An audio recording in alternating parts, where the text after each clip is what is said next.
Elif'in mutfağına hoş geldiniz. Bugün sizlerle bulgurlu ekşili sulu köfte tarifini paylaşmak istiyorum.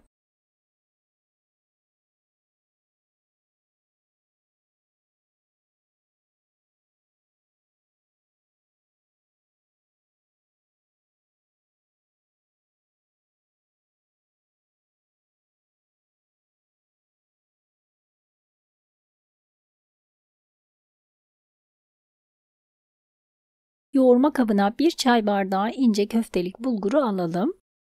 Üzerine çeyrek çay bardağı kadar su ekleyip karıştıralım. 10 dakika kadar bulgurun şişmesi için bekletelim. Daha sonra üzerine 1 adet rendelenmiş kuru soğan, fazla suyunu dökerek bulgurun üzerine ekleyelim. 250 gram orta yağlı kıyma,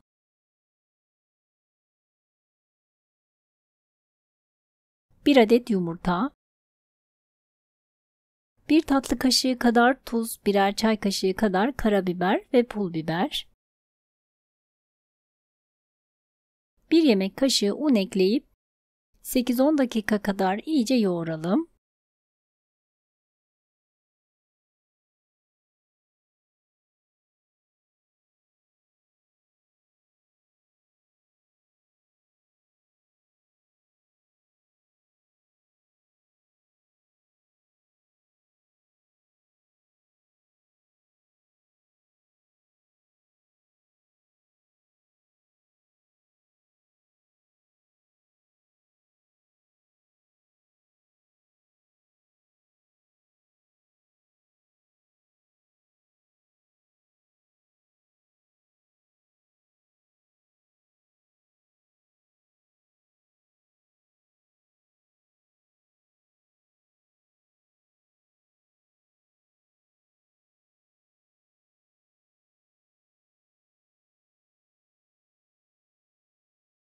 Gördüğünüz gibi iyice yoğurdum.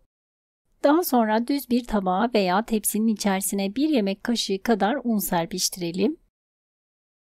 Ve videoda gördüğünüz gibi misket büyüklüğünde parçalar kopartarak yuvarlayalım. Un serptiğimiz tabağın üzerine alalım. Köftenin şeklini kolay verebilmek için elimizi ara ara suya batırabiliriz.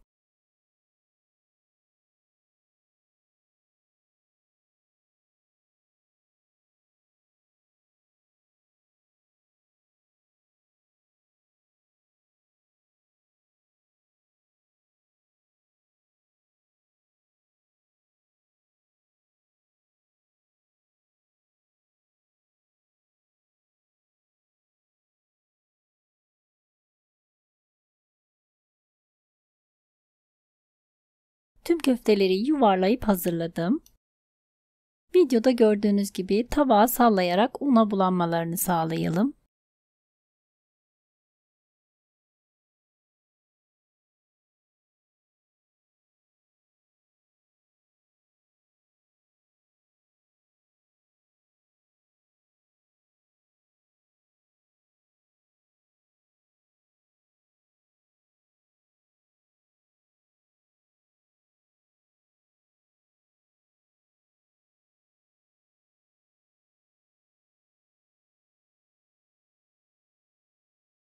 Sulu köftemizin suyunu hazırlamak için tencereye 3-4 yemek kaşığı kadar sıvı yağ alalım.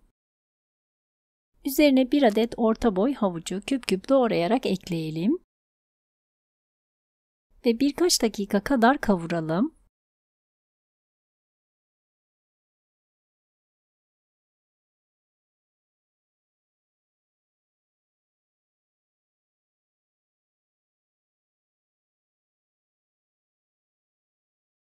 Daha sonra 2-3 diş doğranmış sarımsak ekleyip biraz karıştıralım.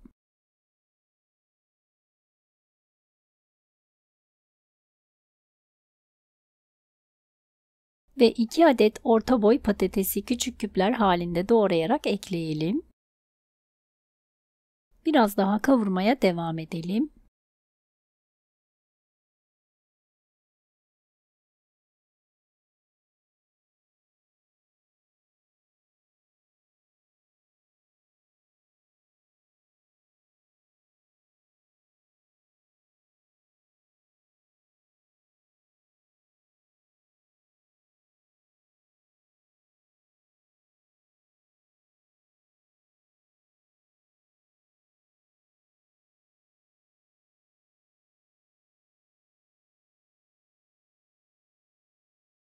Daha sonra üzerine yaklaşık 1,5 litre kadar su ekleyelim.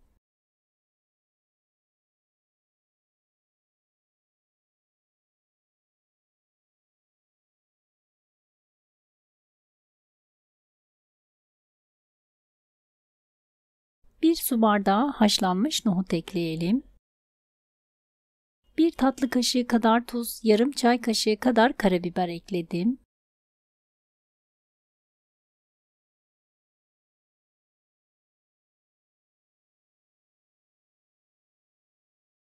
Kaynamaya başladıktan sonra hazırladığımız köfteleri üzerine ekleyelim.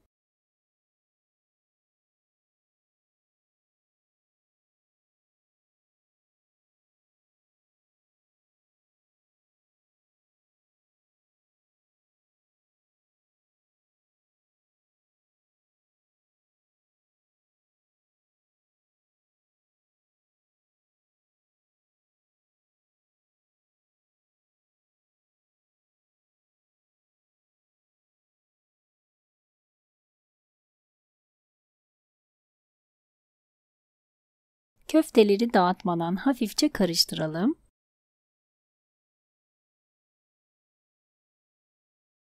Kapağını yarım olacak şekilde kapatarak kısık ateşte yaklaşık 10 dakika kadar pişmeye bırakalım.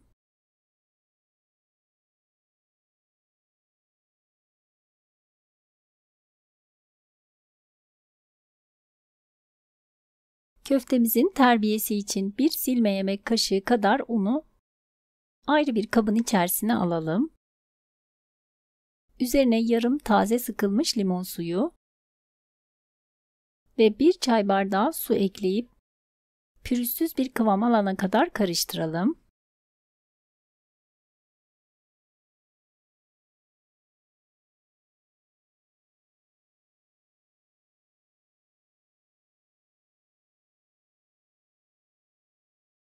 Yemeğimiz 10 dakikadır kısık ateşte pişiyor.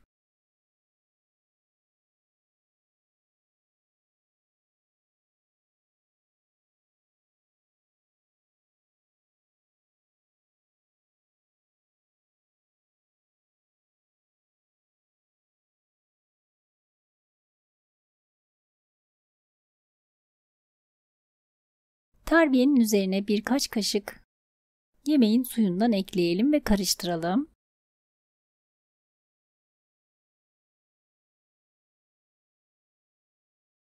Daha sonra sürekli karıştırarak yemeğin üzerine ekleyelim.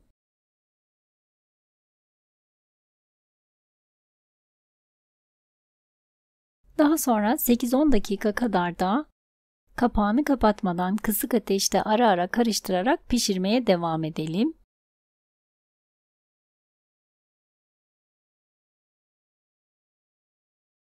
Sebzeler ve köfteler pişene kadar pişirelim. Ben 10 dakikada bu şekilde pişirdim.